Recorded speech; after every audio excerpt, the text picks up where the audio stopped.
శారద నాకు చెల్లెలా అనే పాటతో శారద చిత్రం నుంచి గణపతి గారు మీరు డీజీపీ ఆఫీసులో పనిచేశారు, సీనియర్ సూపరింటెండెంట్గా పనిచేసి ఇప్పటికీ కూడా పాటలు తెలుగు హిందీ అన్నీ వినిపిస్తూ ఉంటారు.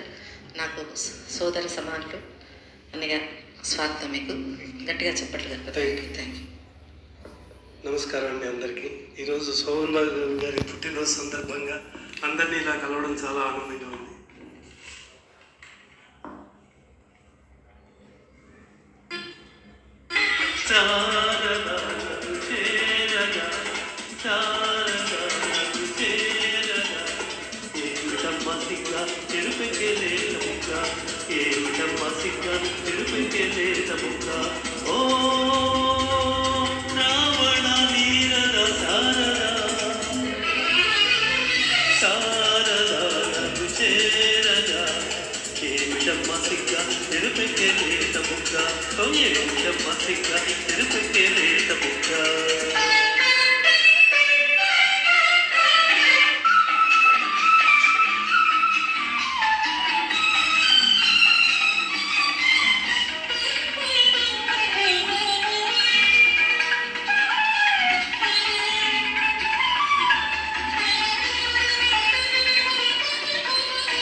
ఎక్సలెంట్గా పాడారు. వారి వయసు ఎంత, కానీ సోహన్ బాబు గారు అంటే ఉన్న అభిమానం, పాట అంటే ఉన్న అభిమానం. అన్నయ్య గారు మీ వయసు 73 కదా? 72 వయసులో అదే పిచ్, అదే. ఇంకోటి మీ అందరికీ చెప్పాలి, సోహన్ బాబు గారిని కలిసి నేను మాట్లాడిన వాడిని. ఓ, చాలా సంతోషం. నేను గ్రాడ్యుయేషన్ చదువుతుండగా ఇదే మనుషులు మారాలి సినిమాగా 100 days ఫంక్షన్ గుంటూరు వచ్చారు. అప్పుడే కలిసాను. చాలా చాలా ఆనందంగా ఉంది మాకు. Oh my lovely